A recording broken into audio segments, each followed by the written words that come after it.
तर हे बघा, नुसतीच गव्हाच्या पिठाची पोळी करण्यापेक्षा गव्हाच्या पिठामध्ये आपण टाकूया थोडं ज्वारी, बाजरी आणि नाचणीचं पीठ. आता आपण हे पीठ जे आहे छान भिजवून घेऊया. अशी पौष्टिक पोळी जर आपण आहारामध्ये रोज ठेवली तर आपल्याला कॅल्शियमची आणि विटॅमिनची अजिबात कमी होणार नाही. तर आता आपण हे पीठ जे आहे भिजवून घेऊया.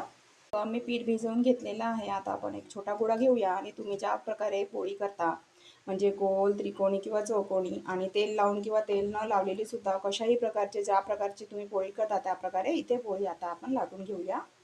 तवा सुद्धा गरम झालेला आहे आणि इथे मी त्रिकोणी आकाराची पोळी जी आहे लाटून घेतलेली आहे. आता आपण दोन्ही साईडने छान अशी शेकून घेऊया. आणि अशी पौष्टिक पोळी जर तुम्ही रोज आहारात ठेवली तर तुम्हाला विटॅमिन्स आणि कॅल्शियमची अजिबात कमी होणार नाही. ही पोळी जी आहे तुम्ही मुलांना टिफिनमध्ये सुद्धा देऊ शकता. आपली इथे मल्टीग्रेन आटा आणि पौष्टिक पोळी तयार झालेली आहे. सबस्क्राईब करा मराठी किचन विथ मनीषा आणि लाईक करा, शेअर करा आणि तुम्ही सुद्धा अशा प्रकारे पोळी नक्की बनवा.